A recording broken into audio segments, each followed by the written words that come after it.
Hello guys, in this video I will be reading the detective fiction in a syllabus, The Menagerie. I will be reading slowly so that you can listen to it and understand it without any difficulty. The Menagerie, Calcutta. Soon after the Second World War, summer was at its peak. Satyabhuti's brother, Sukumar, had taken her and the child away to Darjeeling. Byomkesh and I were on our own in the Harrison Road flat, left to roast in the heat.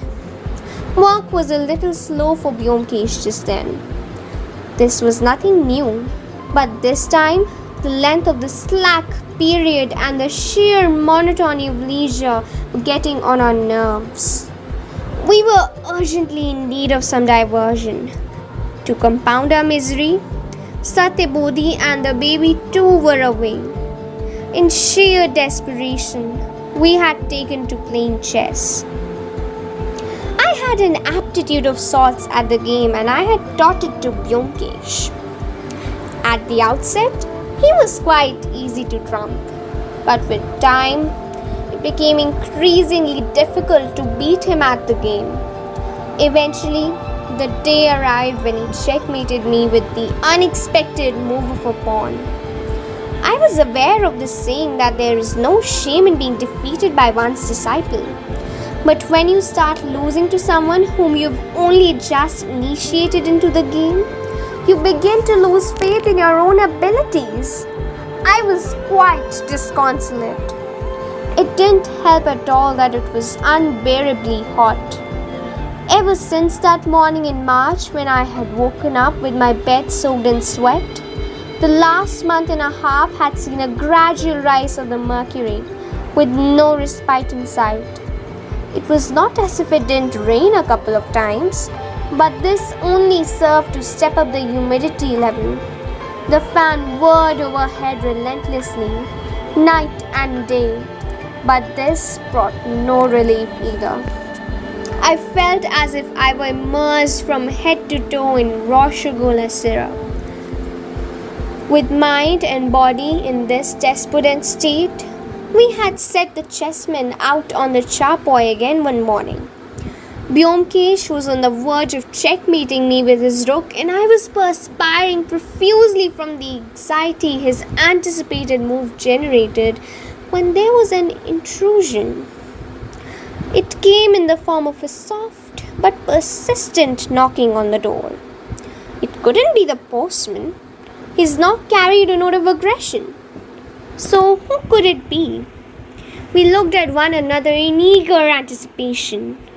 Could it be that the long-awaited new mystery, crying for a solution, had come to a toe at last? Quickly, Byomkesh slipped on a kurta and opened the door. Meanwhile, I too made myself decent for company by draping a thin muslin stole over my naked torso. The door opened to reveal a middle-aged gentleman. He was of medium build, a little stolid, with a sharp, clean-shaven face. On his nose sat a pair of frameless spectacles with tinted lenses. He had on a pair of snow-white trousers and a half-sleeved silk shirt. He wore no socks, but was shod in a pair of braided Grecian sandals. All in all, a well-turned-out look. In a very cultivated voice, he asked, "Byomkesh Babu?" "That's me," Byomkesh replied. "Come in, please." He offered the gentleman a seat and adjusted the regulator to increase the speed of the fan whirring overhead. The man took out a visiting card and handed it to Byomkesh. The printed card said, "Nishanath Sen, Golap Colony, Mohanpur, 24 Paranganas, BAR." The other side of the card carried the telegraphic address, Golap, and the telephone number. Byomkesh raised his eyes from the card and said, "Golap Colony? That's sort of an unusual name." A slight smile appeared on Nishanath Babu's face. Golab Colony is the name of my garden, he explained. I have a wholesale business marketing flowers, mostly roses. Of course, we grow vegetables too, and there is a dairy unit as well. I have named the place Golab Colony. Byomkesh gave him a piercing look and said, "Oh, I see. How far is Mohanpur from Calcutta?" Nishanath Babu replied, "From Sealdah, it is about an hour's journey by train, but it doesn't exactly lie on the railway route. It's about a couple of miles from the station." Nishanath Babu's manner of speaking was unhurried, almost indolent. His warily alert countenance indicated, however, that this apparent torpor was not really laziness or apathy, but a practiced performance. I would surmise that this habit had developed from years of speaking in carefully measured tones. Under the influence of our visitor's slow and studied speech rhythms, Byomkesh's own speech patterns seemed to have grown a trifle indolent as well. He said very slowly, "You did say you were in business, but you don't look like a trader, not even like an agent for a foreign merchant company. How long have you been in the business?" "A little over 10 years, Nishanath Babu replied. "What, in your opinion, could be my profession?" "I would think you were a civil servant, perhaps even a judge or a magistrate." Behind the tinted glasses, Nishanath Babu's eyes glittered for an instant, but he continued in his calm and contained voice. "I do not know how you guessed that. I was actually in the Justice Division of the Bombay sector and went on to become the Sessions Judge. Then I retired and have been running this floriculture business for the last 10 years. Do forgive me, but how old are you now?"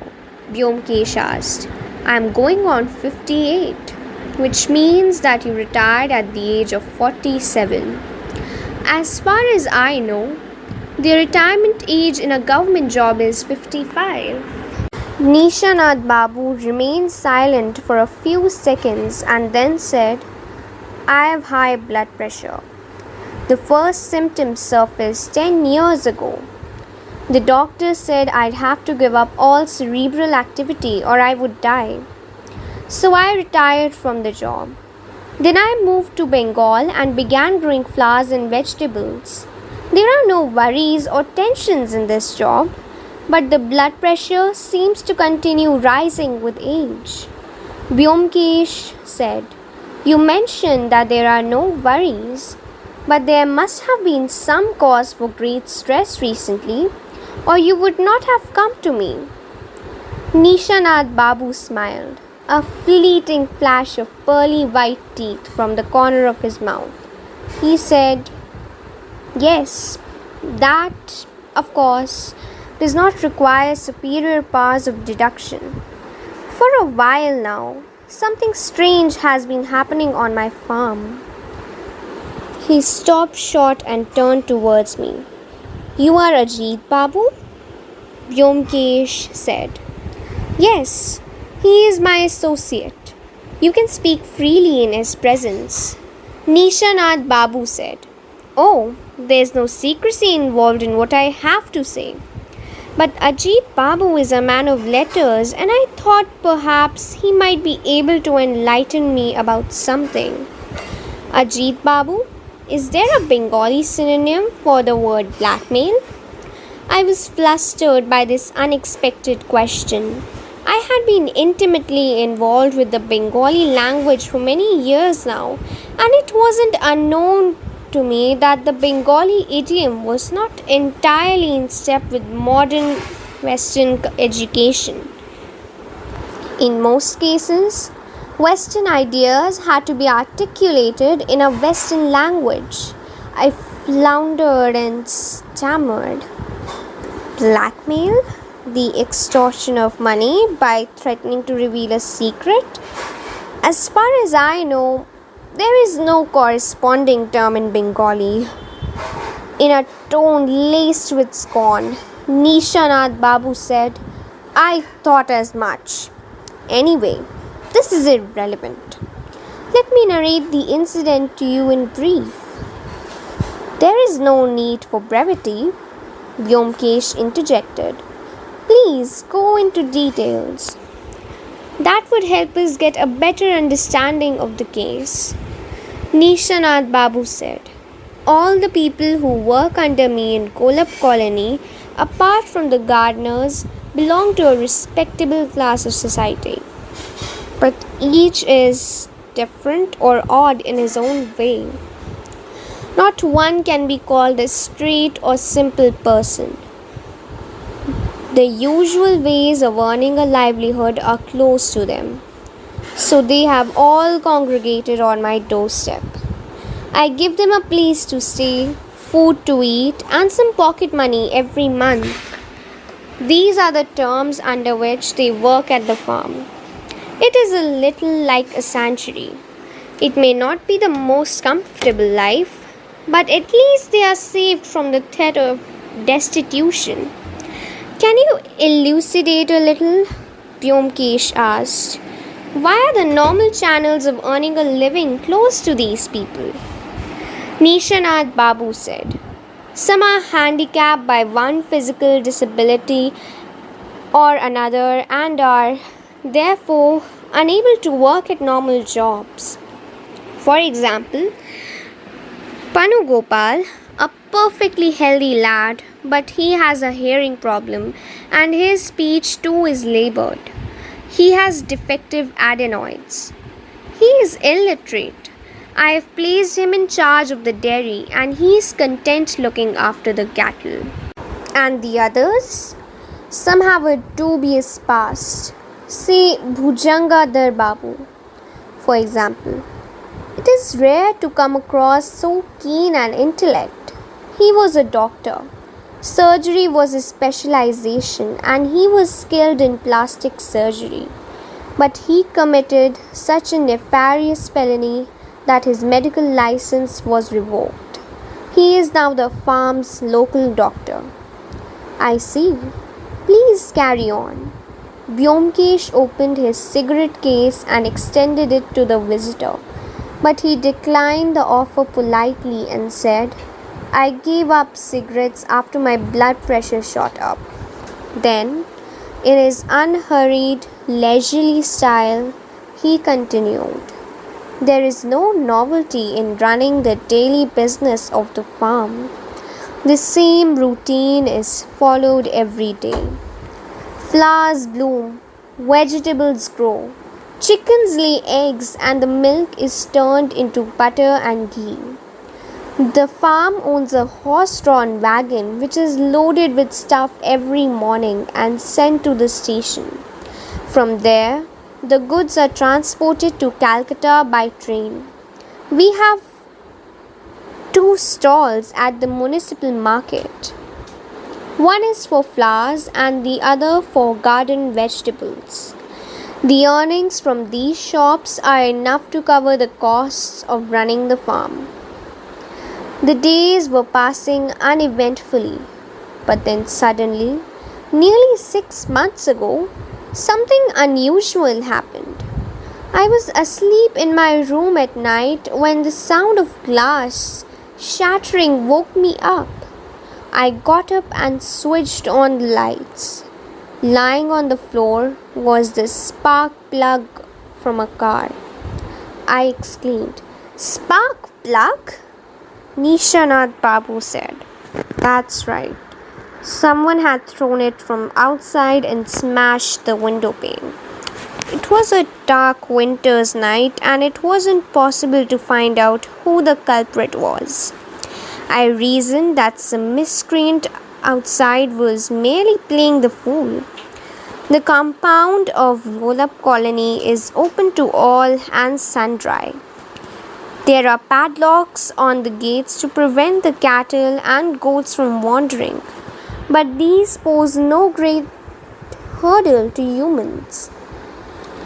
After this incident, nearly 12 days went by with no further trouble.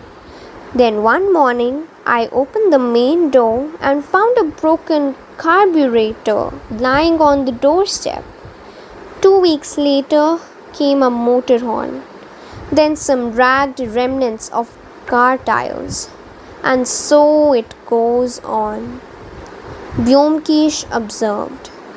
It appears that someone is trying to bequeath an entire automobile to you in bits and pieces. Have you been able to make any sense of it? I noticed an element of uncertainty hovering on Nishanath Babu's face. After a slight pause, he said, "It could, of course, be a madman's prank, but something tells me it isn't, which is why I am here." For a while, Byomkesh stared at the fan whirring on the ceiling. Then he asked, "When was the last time you received a broken motor part?" "Yesterday. Only this time it was no part, but an entire toy car." "Really?" The man seems to have a real sense of humor. "Of course. Everyone in the farm is aware of what has been happening." "They are. This has become a joke for them." "Tell me, do you own a car?"